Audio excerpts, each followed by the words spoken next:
Welcome to Pratap classes. दोस्तों, Pratap classes के YouTube channel पर आपका स्वागत है। तो आज है 8 मई 2023 और 8 मई 2023 के जितने भी इंडिया और वर्ल्ड के जो करंट अफेयर्स के क्वेश्चन बनते हैं, आज उनका हम डिस्कशन करेंगे। पूरा वीडियो ध्यान से देखना और लास्ट में आपसे क्वेश्चन पूछूंगा जिनके जवाब आपको कमेंट बॉक्स में देना होगा। आज अपने पढ़ेंगे खेलो इंडिया यूनिवर्सिटी गेम्स 2023 का लोगो और शुभंकर लॉन्च किया गया। दुनिया का सबसे बड़ा रिफाइनरी कॉम्प्लेक्स किस राज्य के अंदर बनेगा और भारतीय अमेरिकी को घरेलू नीति सलाहकार नियुक्त किया है, इनकी आज हम चर्चा करेंगे। तो डेली आपको लेटेस्ट न्यूज के साथ सुबह ये 6 बजे करंट की क्लास आपको मिलती है। मात्र आपको ये 15 मिनट की क्लास, तो लगभग पूरे देश के अंदर जितना भी करंट के तौर पर जो क्वेश्चन शानदार तरीके से बनते हैं उससे आपको रूबरू करवाया जाता है। तो कल संडे था, संडे के दिन आपको वीकली क्लास मिल चुकी थी, उसकी पीडीएफ भी आपको टेलीग्राम पर मिल जाती है शाम तक आपको। तो सभी विद्यार्थियों को गुड मॉर्निंग। स्टार्ट करें। एक बार सभी साथी वीडियो को लाइक और शेयर कर दें, और जो भी विद्यार्थी हमारे इस चैनल पर नहीं है तो जरूर आप चैनल को सब्सक्राइब करें और इसके पास भी बेल आइकन का घंटा दबाएं, ताकि हम जैसे वीडियो अपलोड करें उसका नोटिफिकेशन आप तक पहुंच जाएगा। तो स्टार्ट करें आज की क्लास। देखिए, सबसे पहले हम जो शनिवार के दिन करंट पढ़ा उसके क्वेश्चनों को करते हैं रिवाइज। दिल्ली उच्च न्यायालय ने किस राज्य के पूर्व जज को भारतीय बास्केटबॉल महासंघ का प्रशासक बनाया? तो ये बनाया है कर्नाटक राज्य के पूर्व जज को। हाल में विश्व का सबसे बड़ा फ्रेंचाइजी शतरंज लीग किस देश में शुरू हुआ? ये हुआ है दुबई के अंदर। कौन सी राज्य सरकार डिज्नीलैंड के आधार पर अयोध्या में रामालैंड की योजना बनाई? तो वो बनाई है यूपी की सरकार ने। किस केंद्रीय मंत्री ने मालदीव में तटरक्षक प्रतिष्ठान के निर्माण की शुरुआत की? ये की है राजनाथ सिंह ने। किस ओलंपिक पदक विजेता और पूर्व विश्व चैंपियनशिप का निधन हो चुका है? उनका नाम है टोरी बोवी। भारत और किस देश ने औद्योगिक अनुसंधान और विकास सहयोग के लिए समझौता ज्ञापन पर हस्ताक्षर किए? ये किए हैं भारत और इजराइल ने। तो ये थे शनिवार के क्वेश्चनों का रिवाइज। इसकी पीडीएफ भी दोनों को आपको टेलीग्राम पर मिल चुकी है। कल वाले की आपको पीडीएफ भी टेलीग्राम पर मिल चुकी है, और हमारे अप्रैल मंथ की पीडीएफ तैयार हो चुकी है। भी कोई भी विद्यार्थी अगर लेना चाहे अप्रैल मंथ की पीडीएफ, इसकी पीडीएफ है अप्रैल मंथ की, वो आज ऐप के अंदर डाल दी जाएगी। आज आपको लगभग 10 या 11 बजे के बीच में क्या है, ये पीडीएफ आपको ऐप के अंदर डाल दी जाएगी। ठीक है, तो जिस जो ऑल एग्जाम वाली हमारी टेस्ट चल रही ना, उसके अंदर आपको पूरे तथ्य के साथ उस जो भी विद्यार्थी ने ले रखी है उसकी पीडीएफ वहां पर आपको मिल जाएगी। अगर विद्यार्थी कोई भी वैसे लेना चाहे तो आपके लिए 10 रुपए हमारा मंथली चार्ज लगता है, आपको बताया। उसके लिए आपको 82393 82393 82393 55343 99343। ठीक है, ये 55 है यहाँ पे और ये है 343। ठीक है, यानी कि 82 393 55 343 पर आप मुझे 10 रुपए पे करके आप अप्रैल की पीडीएफ ले सकते हो। जरूरी नहीं है आपको इंडिया की मिलेगी, आपको हो सकता है साथ साथ में कोई भी विद्यार्थी राजस्थान की लेना चाहे तो राजस्थान की भी पीडीएफ आपको मिल जाएगी। तो 2022 की भी मिलेगी, और कोई भी विद्यार्थी लेना चाहे तो उसमें आपको इंडिया की आपको मिलेगी। तो ठीक है, तो सारे विद्यार्थी एक बार वीडियो को लाइक शेयर करेंगे। देखिए, खेलो इंडिया यूनिवर्सिटी गेम्स 2023, खेलो इंडिया यूनिवर्सिटी गेम्स 2023 का लोगो, शुभंकर, मसाल और एंथम और जर्सी किसने लॉन्च की है? तो अभी आपको पता है इसी महीने से खेलो इंडिया यूनिवर्सिटी गेम्स की जो शुरुआत होने जा रही है। तो हमारे जो खेल मंत्री हैं अनुराग सिंह ठाकुर, उन्होंने 2023 का इनको लोगो, शुभंकर, मसाल और एंथम और जर्सी इन्होंने लॉन्च की है। ठीक है, खेलो इंडिया यूनिवर्सिटी गेम्स आपको अब की बार पता है उत्तर प्रदेश में इसका आयोजन किया जाएगा इन खेलों का, और अनुराग ठाकुर ने इनका जो है लोगो शुभंकर है लॉन्च किया है। तो ये तस्वीर आप देख सकते हो, ये देखो उत्तर प्रदेश के योगी आदित्यनाथ मुख्यमंत्री हैं, और ये हमारे खेल मंत्री अनुराग सिंह ठाकुर, तो इन्होंने ये लोगो लॉन्च किया है। देखो, केंद्रीय युवा मामले और खेल मंत्री श्री अनुराग ठाकुर सिंह ने लखनऊ में बुद्ध पूर्णिमा के शुभ अवसर पर खेलो India university games Uttar Pradesh का 2023 का आधिकारिक लोगो, शुभंकर, मसाल, गान और जर्सी लॉन्च की है। ठीक है, उत्तर प्रदेश के लखनऊ शहर में इसका आयोजन किया जाएगा। अभी कल परसों आपको पता है बुद्ध पूर्णिमा थी, उसी के शुभ अवसर पर इनको लॉन्च किया है।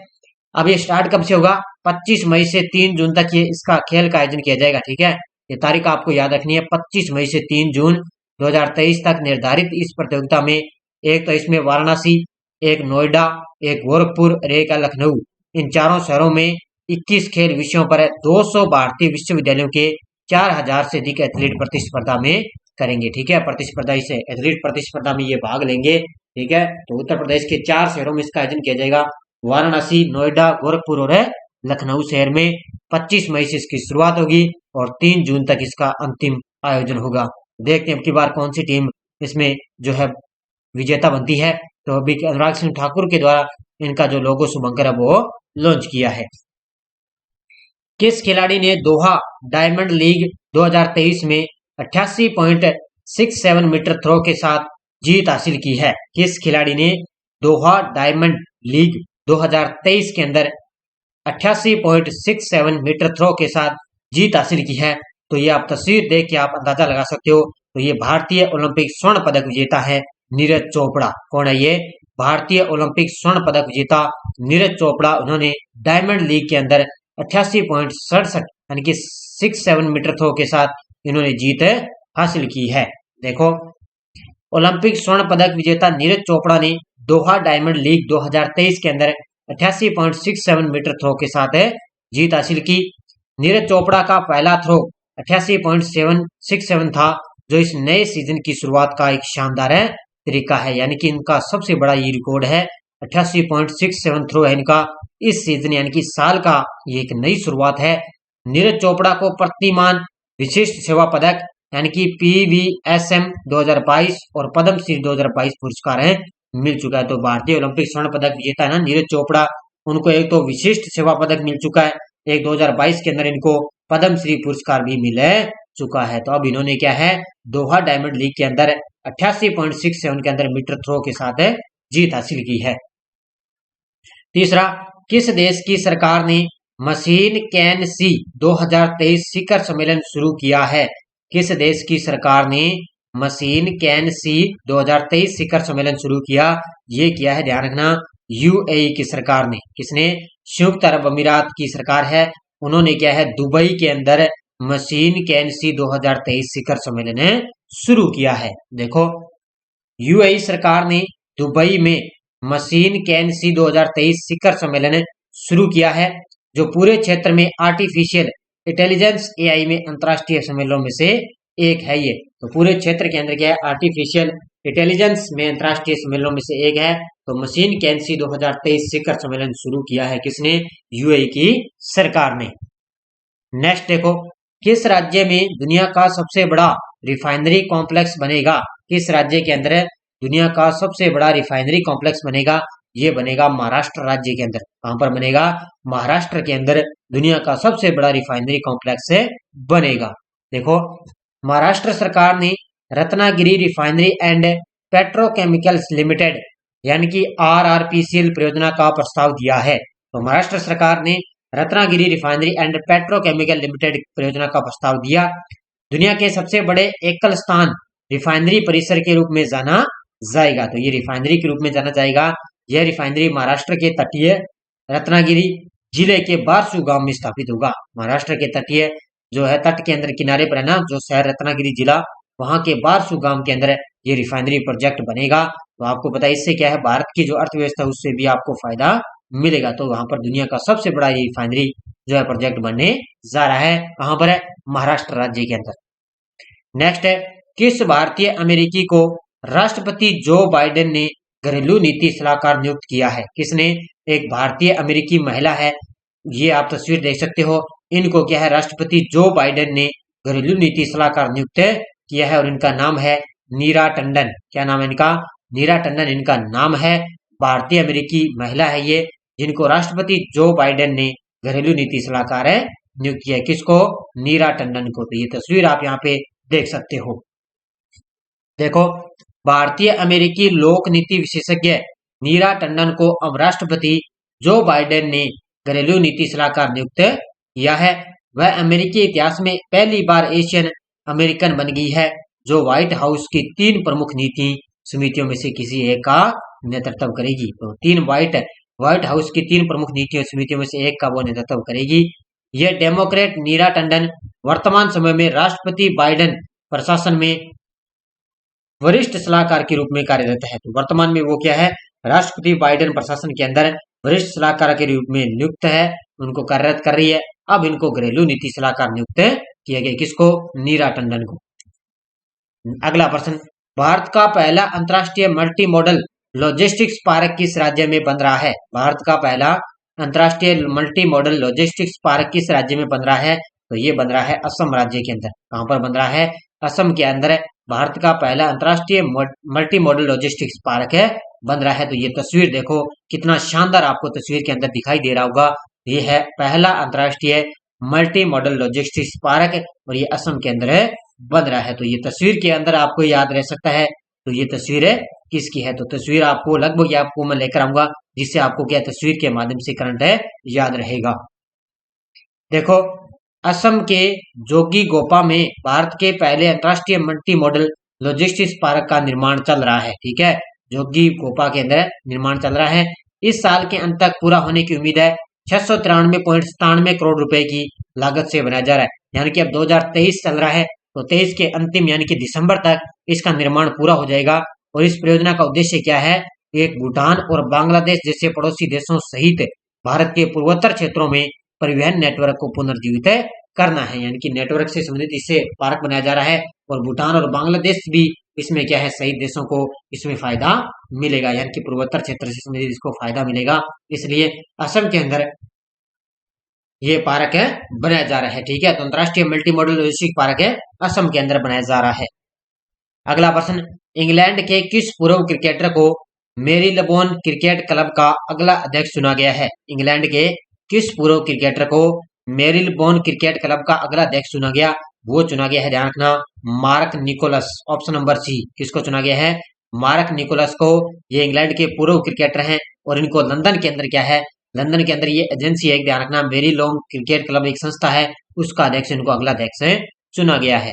देखो, इंग्लैंड के पूर्व क्रिकेटर और जाने माने वाले कमेंट्री जो अपने करते हैं कमेंट्री, अभी आपको बताया पील चल रहे हैं, वहां पर जो कमेंट्री वाले करने वाले होते हैं, तो उसमें मार्क निकोलस को मेरीलबोन क्रिकेट क्लब एमसीसी को अगला अध्यक्ष इनका चुना गया है और वह वर्तमान राष्ट्रपति स्टीफन फ्राई से पदभार ग्रहण करेंगे। जो वर्तमान के अंदर राष्ट्रपति हैं स्टीफन फ्राइस, उनसे ये पदभार ग्रहण करेंगे। ध्यान रखना, ये है ना जो मेरीलबोन क्रिकेट क्लब, ये लंदन के अंदर एक क्रिकेट क्लब की संस्था है, उनका ये इनका अगला अध्यक्ष इनको बनाया गया। किनको? मार्क निकोलस को बनाया जाएगा। पीडीएफ आपको टेलीग्राम पर मिल जाती है, कोई भी सूचना है, कोई भी लिंक है, वो आपको सब पीडीएफ आपको टेलीग्राम पर मिल जाती है। तो हमारे टेलीग्राम ग्रुप पे आप जाओगे तो वहां पे प्रताप क्लासेस सर्च करोगे तो हमारे टेलीग्राम ग्रुप को आप ज्वाइन कर सकते हैं। लगभग 10,000 से प्लस हमारे साथ विद्यार्थी जुड़े हुए हैं। तो अब कोई भी सूचना, कोई भी लिंक है और डेली करंट की जो पीडीएफ है उसकी शाम तक आपको इसकी पीडीएफ भी मिल जाती है। तो वीडियो की डिस्क्रिप्शन में भी टेलीग्राम का लिंक दिया हुआ है, वहां जाकर इसकी पीडीएफ आप डाउनलोड कर सकते हो। अब देखो पिछले वीडियो क्वेश्चन, स्वदेशी एडीसी 151 का डीआरडीओ और भारतीय नौसेना द्वारा किस राज्य में सफल परीक्षण किया? तो ये किया इन्होंने गोवा राज्य में सफल परीक्षण किया। बहुत सारे विद्यार्थियों ने शानदार तरीके से जवाब दिए, उन सभी को हार्दिक शुभकामनाएं। अब देखो आपके लिए क्वेश्चन फॉर यू, राष्ट्रीय विनिर्माण नवाचार सर्वेक्षण में किस राज्य को सबसे अभिनव राज्य का स्थान दिया गया? तो गुजरात, कर्नाटक, मध्य प्रदेश, हरियाणा। इसका जवाब आपको कमेंट बॉक्स में देना है। और अब देखो आपके लिए यस्टरडे डोज, भारत का कौन सा राज्य कर्क रेखा के उत्तर में स्थित है? तो वो है, ध्यान रखना, मणिपुर। अब ये क्वेश्चन 5-4 क्वेश्चन लेकर आता हूँ, साथ साथ में आपको याद ही हो जाना चाहिए। तो भारत का कौन सा राज्य कर्क रेखा के उत्तर में है? मणिपुर। भारत और चीन के मध्य मैकमोहन रेखा का निर्धारण किस वर्ष किया गया? 1914 में। और ये क्वेश्चन 2018 के अंदर ये क्वेश्चन पूछा गया है। किस देश की भारत के साथ सबसे छोटी सीमा लगती है? तो ये लगती है, ध्यान रखना, अफगानिस्तान की। ठीक है, और कौन सा राज्य अपनी अंतर्राष्ट्रीय सीमा बांग्लादेश और म्यांमार के साथ साझा करता है? वो करता है मिजोरम। तो ये शानदार तरीके से बहुत सारे विद्यार्थी मेरे साथ लगातार बने हुए हैं, बड़े शानदार तरीके से जवाब देते हैं। अब देखो नेक्स्ट डोज, 10 डिग्री चैनल किन दो स्थानों के बीच में स्थित है? उन दो नामों के स्थानों का नाम आपको बताना भी 10 डिग्री किन के बीच है। भारत कितने प्राकृतिक प्रदेशों में विभाजित है? कितने स्थानों में बांटा गया? हिमालय में पीर पंजाल श्रेणी किस हिमालय का भाग है? और भारत के अंदर हिमालय की सबसे ऊंची चोटी का नाम क्या है और उसकी ऊंचाई कितनी है? इसके आपको जवाब देना है शानदार तरीके से। तो सारे विद्यार्थी वीडियो को ज्यादा लाइक शेयर करेंगे। आप निरंतर पढ़ोगे, लगातार मेहनत करोगे, आप ही को फायदा होगा। निरंतर आप पढ़ते रहोगे तो आपके लिए फायदा है, क्योंकि डेली आपको करंट की क्लास आपको पता है ये आगे सूचना सहायक भर्ती का एग्जाम है। अभी राजस्थान पुलिस की हो सकता है वैकेंसी आएगी, पूरी संभावना हो रखी है। उसके लिए आपको पता है सीईटी फिर आएगी, क्योंकि साल के लिए आपको पता है अनिवार्य कर दिया ना, तो सीईटी एक बार फिर से आएगी। और उसके बाद में सेकंड ग्रेड है, फर्स्ट ग्रेड के लिए भी इंडिया करंट आता है, आपको पता है। जो भी विद्यार्थी तैयारी कर रहे हैं तो लगातार आप करंट पढ़ोगे तो आपके लिए आगे आसान है रहेगा। निरंतर आप पढ़ते रहिए। और हमारे ऐप के अंदर आपको पता है ये टेस्ट सीरीज जिस विद्यार्थी ने ले ली ना आल एग्जाम 2023 के लिए, उसका करंट का क्वेश्चन एक भी गलत नहीं होगा। अगर से ढंग से पढ़ेगा, ढंग से टेस्ट सीरीज करेगा, और पीडीएफ भी इसमें डाल दी जाएगी। अप्रैल मंथ की पीडीएफ आज इसमें डाल दी जाएगी, ठीक है। तो आप जरूर ज्वाइन करें और हमारे ऐप के अंदर। और जो विद्यार्थी हीरो आर की तैयारी कर रहा है ना, उसके लिए हमने ये 8 महीनों का करंट का अफेयर्स वीडियो दे रखा है। कल मैंने इसका टेलीग्राम पर लिंक भी डाल दिया था, तो आप शानदार तरीके से आप देख सकते हो, क्योंकि आपको पता है अभी आज 8 मई हो चुकी है और 14 मई को इनका एग्जाम है। तो आप जरूर देखें और शानदार तरीके से आप जरूर पढ़ते रहें, निरंतर ध्यान करते रहें। धन्यवाद सभी विद्यार्थियों को। जय हिंद, धन्यवाद।